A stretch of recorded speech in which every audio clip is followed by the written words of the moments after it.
can't come in here. This place is only for real veterans." The words rang out right at the entrance of the Veterans Museum dry final, without a trace of hesitation. They came from a young security guard uniform, neat eyes cold, as if he were simply reciting a line from the rulebook. Standing in front of him was William Harper, 87 years old. An old military jacket, the cuffs worn thin. His arms trembled slightly, yet they still held a folded flag tight pressed close against his chest. "This is for real veterans." The sentence was repeated, slower, clearer, like a verdict already signed. Around them, the crowd fell suddenly silent. No one objected. No one stepped in.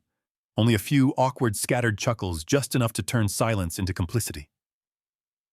Harper looked up at the young man in front of him. He didn't argue. He didn't say where he had served. He didn't speak of war or of the men who never came home. He simply stepped back. One small step, but enough to expose a question no one in that space could avoid. When a man who gave his entire life is still turned away, who then truly does not belong here? If you believe that true courage is not found in the sound of gunfire, but in the silence of those who have walked through war, subscribe to Service Honor Stories so we can preserve the memory, dignity, and reverence owed to our heroes. William Harper turned away from the museum gate. Not in haste, not with his head bowed. His frame was thin, yet his back remained straight, as if a habit forged over a lifetime refused to let his body collapse, no matter how harsh the moment. He stepped down each stone stair slowly, deliberately placing every footfall with the care of someone who had learned long ago that stumbling was never an option. Cold wind swept across the plaza. It slipped through the worn collar of his jacket, cutting into skin thinned by age. His hands trembled slightly. Not from fear, not from shame. It was the natural tremor of time having gone too far. And yet despite it, he held the folded flag tight, pressed against his chest, as if holding on to a promise that could never be released. There was no sigh, no complaint. Only a steady, controlled breath measured the way it once had been when he wore a uniform. Inside the museum, sounds carried clearly through the thick doors. Laughter, hurried footsteps, introductions and greetings, words praising noble ideas of courage and sacrifice. All of it blended into the familiar noise of a ceremonial gathering. But in this moment, that world no longer belonged to Harper. Outside, the space felt split into something else entirely. Here, there was only the wind, the sound of shoes against the ground, and a heavy silence settling on his shoulders like an invisible coat. That silence was not empty. It was full of memory. It held names that would never be called again. It carried faces lost to smoke and fire, voices that now existed only in the mind of a man who had lived long enough to become one of the last witnesses. Harper stopped at the foot of the steps. He did not turn back. There was no need. He had seen enough doors close in his lifetime. This one was only another. The only difference was that this time it closed in front of people who called themselves those who honor veterans. A young man passed by, ticket in hand, eyes fixed on the entrance. A family walked past, children chattering, adults caught up in conversation. No one stopped. No one asked a question. Harper stood among them both, present and invisible. He adjusted his grip on the flag. A small, familiar gesture, as though he had done it 1,000 times before. That flag was not a display piece. It was not meant to prove anything. It was simply what remained of a story he had carried his entire life, a story that required no paperwork, no plastic card, no permission. His hands trembled a little more as the wind strengthened, but he did not let go. Harper took a few more steps away from the gate. The distance was not great, but it was enough to separate him from the judgment that had just been passed. Each step now no longer pointed toward the museum, but toward something far more familiar, the quiet acceptance that some things in this world would never be returned their true worth. He stopped, stood still, straightened. In that moment, he was no longer an old man who had been turned away, no longer a fragile figure shaking in the cold. There was only a soldier who had completed his duty long ago, and who was still carrying out another one, preserving dignity, even when no one was watching. The silence around Harper was not defeat. It was a choice tempered by war, by loss, by years, when survival itself had been an act of courage. He did not need to say any of it aloud. The way he stood, the way he walked, the way he held the flag, it all spoke for him. And it was within that stillness, when Harper seemed to have already stepped out of the story, that the eyes around him began to change. Not because he spoke, but because his silence made it impossible for others to keep looking away. William Harper hadn't gone far. He had only stepped away from the gate, standing at the edge of the open space before the museum, where the line between accepted and rejected was razor-thin and cruel. He thought it was over. But silence is not always an ending. Sometimes it is only the breath taken before humiliation is pushed even further. He's probably just some drifter. The voice came from behind him, unmasked, loud enough for others nearby to hear. Yeah, places like this always get people pretending to be veterans to get in for free. Another voice joined in, light and careless, as if commenting on the weather. A few laughs broke out. Not loud, not openly vicious. But it was that very casualness that cut the deepest. This wasn't a sudden burst of anger. It was contempt that had become routine. Harper stood still. His shoulders did not sag. His hands still held the flag. But his breathing slowed, grew deeper. He turned slightly, not to argue, but as if weighing something old, something painfully familiar. Then he reached into the inner pocket of his jacket. The movement was slow, careful, as though he were retrieving something more fragile than himself. An old photograph appeared in his hand. The paper had yellowed. The edges were worn, gently curled. In the image stood a much younger soldier, among others, a thin face, eyes hard with resolve. No explanation was needed. No story had to be told. Harper simply raised the photo to chest level, facing the young security guard, who was still standing there, hand resting on the barrier strap. "This is me," Harper said. His voice was low, clear, not pleading, not defiant. The guard glanced at the photo, just a quick look enough to register that he had seen it. Then he shrugged. That could be anyone. 3 words. Short, clean, final. No questions. No curiosity. Not a second of hesitation. To him, the photograph was nothing more than an old piece of paper. No proof. No legal value. And therefore no human value. A woman nearby shook her head slightly. Anyone can get old photos these days? Another man exhaled sharply, irritation in his voice. This is a waste of time. The words weren't aimed directly at Harper. They floated in the air, brushed against him, then fell away as if hurting someone here was too insignificant to require accountability. Harper lowered the photograph. He didn't put it away right away. He looked at it for one more second. His gaze lingered just long enough to see the faces behind his own in the picture, those who never had the chance to stand in front of this museum today. Then he folded the photo carefully, as one would fold a promise, and slipped it back into his jacket. He turned his back. No one saw his eyes then. No one knew what moved inside a man who had survived far harsher things than a few mocking words. Only one thing was certain: he gave them no chance to see his hurt. Harper walked on, step by step, slow, even. His back remained straight. The flag stayed clutched tight. Humiliation was no longer just words. It became the space around him where truth was questioned, memory dismissed, and dignity was left to stand on its own unprotected. The people behind him went on with their conversation. Someone forgot Harper within seconds. To them, it was just a passing moment. But to Harper, it was a familiar cut, not new, not surprising, just another reminder that some sacrifices, if not framed the right way, are easily denied. He stopped at the edge of the plaza. He didn't look back. There was no need. What had just happened had already carved one truth deeply enough. The greatest humiliation is not being turned away, but being denied, even when the truth is already in your hands. And it was precisely as Harper turned and walked on, asking for no further recognition, that somewhere within the crowd, a different gaze came to rest on him, not to mock, but to remember, quietly setting in motion a chain of events that no one in that moment could have foreseen. Colonel Sarah Miller stood not far from the museum gate. She did not step closer, nor did she turn away.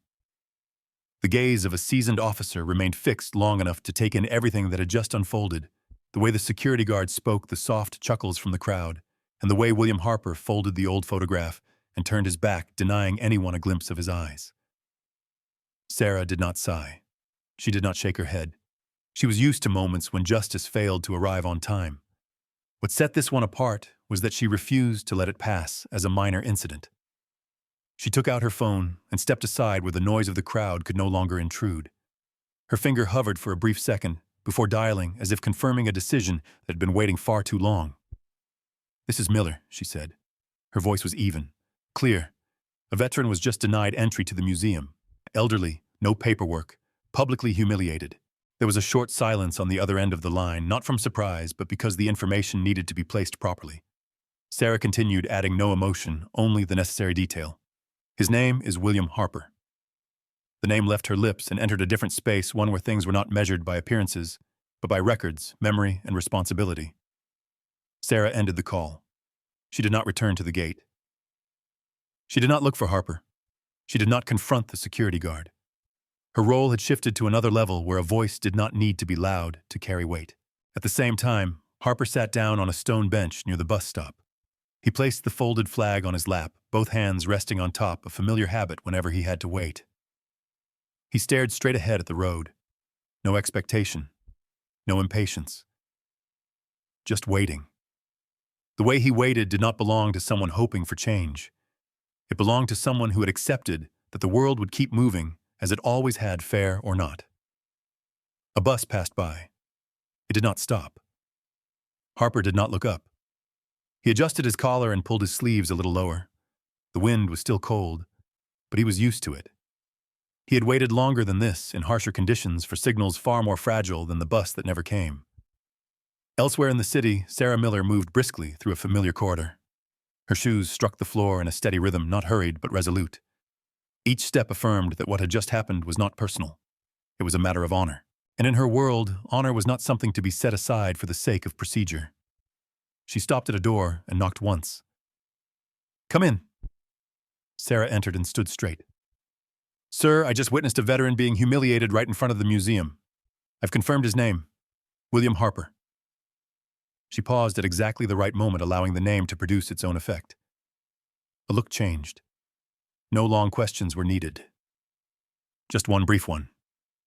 "Are you certain?" "Yes, sir." Somewhere else, Harper still sat on the stone bench. He did not know that his name had just been spoken in a way he hadn't heard in years, not in mockery, not in laughter, but in an official call where every word carried responsibility and consequence. He looked down at the flag. His fingers traced lightly along its folds. A familiar calm gesture, as if he were speaking to someone no longer there in a language only he understood. He did not know that in that moment his silence had traveled beyond the crowd, beyond the museum gate, and begun to reach places the crowd's voices had never touched. Sarah Miller waited for the response. She did not press. She did not add explanation. She knew that from the moment the name William Harper was spoken in the right place, everything had slipped out of the hands of those who had laughed moments earlier. Power no longer rested in the crowd's judging eyes. It was shifting slowly but surely toward the truth. And as the call ended, as the first order was weighed in silence somewhere on the stone bench outside the museum, an old soldier was still waiting, unaware that his wait was about to be answered in a way neither he nor those who had turned their backs on him could have imagined. General Jonathan Reed stood still before his desk. He did not sit down right away.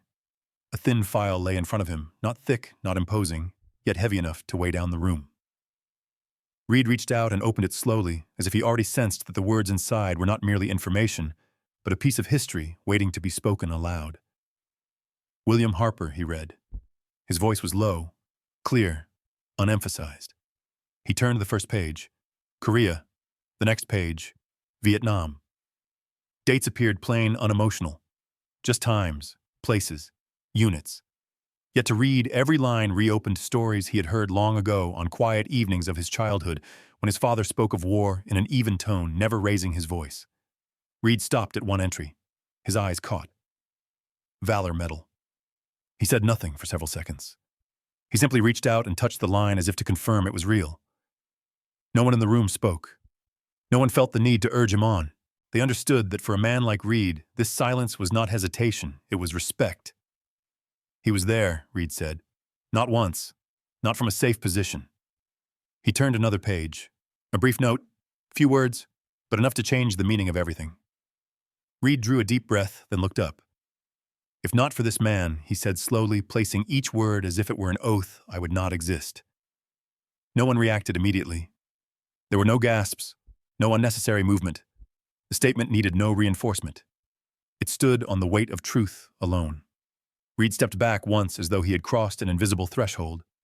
In that moment, he was no longer a four-star general carrying authority and responsibility. He was a son who understood that his life had been extended by another man's survival, in a place where death was ordinary. "My father used to speak about him," Reed continued. "Not much. Only that there was a man who pulled him out of somewhere no one returns from." He closed the file. The motion was decisive. There was no need to read further. What mattered was already clear. Reed turned to the person beside him. "Where is he now? Outside the museum, sir. Waiting for a bus." Reed nodded. There was no surprise. It fit perfectly with the man he had just recognized, someone who did not demand, did not seek attention, who simply walked away when turned aside. "Prepare the car," Reed said. His voice was not raised, not heavy. Yet no one in the room needed clarification. Outside, Harper still sat on the stone bench. He did not know that in another room his story had just been spoken aloud by a man bearing 4 stars on his shoulders. He did not know that the years he believed forgotten had just become the center of an undeniable truth. He only knew the wind was still cold, and the flag still rested quietly on his lap. Reed straightened his back. His thoughts were no longer filled with numbers, speeches, or ceremony. There was only one clear realization: some legacies are not born of power, but of people who never asked to be remembered. "We will not let this end here," Reed said, almost to himself. And from that moment on, William Harper was no longer merely a veteran turned away at a museum gate. He became the source of a legacy, a thread connecting past to present, forcing those still living to face their responsibility. Because once the truth is spoken by its proper name, the question is no longer who is worthy, but who will step forward to make what was wrong right. The museum gates were still open. The ceremony continued. Words praising honor and sacrifice echoed inside as if nothing had happened outside. Then everything slowed, not because of noise, but because order had arrived. General Jonathan Reed entered the hall. He needed no introduction. His posture was straight, his stride decisive, his eyes not seeking attention. His authority did not come from being seen, but from being impossible to ignore. Small conversations stopped. Eyes turned in one direction. No one signaled. No one prompted. Everyone understood. The young security guard was still at his post. When he saw Reed approach, he hurried to correct his stance. "Sir," he began, but Reed raised a hand, stopping him. No greeting was necessary. Reed looked directly at him. His voice was low, even no louder than required. "What did you say to him?" The guard faltered. "Sir, I was just following the rules." Reed nodded slightly. "The rules." Then he repeated it, each word, dropping like metal on stone.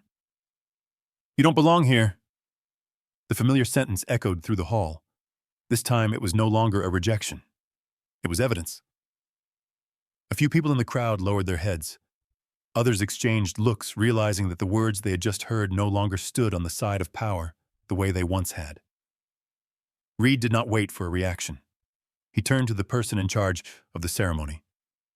"The ceremony stops." "Sir," the man hesitated. "Stop it," Reed repeated. Not louder, not harsher, but unmistakable. No one speaks of honor while a man who carried it his entire life is pushed outside. The air grew heavy. A few murmurs died out completely. Reed stepped forward once more, standing at the center of the hall so that every eye faced him. "Tell me," he said, his voice carrying clearly. "Where's the man you humiliated?" No one answered at once. The young guard lowered his gaze. The ceremony organizer looked toward colleagues. A hollow space opened not from lack of information, but because the truth was waiting to be acknowledged. He already left," a quiet voice said. Reed nodded. "I know." He turned back to the guard. "Do you know who he is?" "No, sir." "Then let me tell you," Reed replied. "He is a man who stood where many of us did not come back from. He doesn't need a card. He doesn't need a ticket. He doesn't need anyone's permission to be called a veteran." Reed paused, letting every word settle into the room. Places like this exist because of men like him. Someone in the crowd placed a hand over their chest. Another quietly stepped back. No one applauded. No one spoke. This recognition required no sound. Reed gave a brief signal. "Find him. Now." Then he added loud enough for all to hear, "The ceremony will resume only when the man who was turned away is invited back with the honor he deserves." The young guard swallowed hard. He nodded and turned away. The mechanical stiffness was gone. What remained was the confusion of someone who had just realized he had been standing on the wrong side of history. Reed remained still. He did not watch him go. He looked straight ahead toward the place where this story had to be set right. To him, power was not the ability to command, but the responsibility to do what was right when the moment allowed. Outside, William Harper still sat on the stone bench. He did not hear the words that had just been spoken. He did not know the ceremony inside had been halted because of him. He only knew the flag rested quietly on his lap, and the world in front of him kept moving as it always had. Yet it was in that moment, when power shifted, when formality yielded to truth, that an inevitable meeting began to take shape. One that would no longer ask who belonged where, but who deserved to stand. William Harper was invited back. Not by an announcement over a loudspeaker. Not by a long explanation. Just one person stepping up, standing in front of him, and saying clearly enough for him to hear, "Sir, please." Harper looked up. He didn't ask why. There was no need. He stood adjusted the way he held the folded flag and followed slowly as he always did. When Harper appeared at the entrance, Jonathan Reed stepped forward. He stopped, straightened, and rendered a formal salute. The gesture was precise, correct, unembellished. It was not a display of power. It was recognition. Reed held the salute a fraction longer, long enough for everyone to understand this was not a ceremonial formality. A wave of silence spread. Then the crowd stood at attention. No one shouted. No one gave instructions. They rose because they understood that there are moments when people must stand upright to correct something that was crooked from the start. Some placed a hand over their hearts. Some bowed their heads. No one looked at Harper as a victim. They looked at him as a mirror. Reed spoke first. "Mr. Harper, you should not have had to come back this way today." His voice was low, clear, without defense. "A mistake was made. The responsibility is ours." Harper listened. He did not answer right away. He looked around, one face at a time. Faces that had avoided him earlier now stood still, no longer searching for somewhere else to look. He saw the young security guard at the end of the line, eyes down, hands clenched tight. Harper took one step forward, not toward Reed, but toward the young man. "Son," Harper said, a single word enough to bring everything back to human scale. "You did your job." The young man looked up, flustered. I'm sorry, sir." Harper shook his head gently. He raised a hand, not high, not hurried, as if to stop something that was drifting off course. Then he said the only sentence he needed slowly, clearly enough for everyone to hear. "You don't need to apologize. Just remember." There was no explanation afterward. None was needed. The sentence was not meant to end an argument. It opened a longer responsibility. Remember not to ask questions that wound next time. Remember to see that honor does not always wear the shape one expects. Remember that some people carry entire histories in silence. Reed nodded. He stepped aside, yielding the center to Harper. No one applauded. No one chanted. This recognition required no sound. It showed itself in the way people stayed quiet, in the way they stood a little straighter, in the way they looked at Harper, without asking anything of him except his presence. Harper looked down at the flag in his hands. He traced its folds lightly, then lifted his gaze. "There are those who never came back," he added, his voice low but steady. "If we still remember them, then moments like today can still be set right." He stopped there.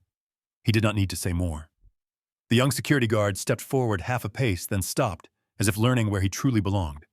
A ceremony organizer bowed his head. A few people in the crowd exhaled as though releasing an unseen weight.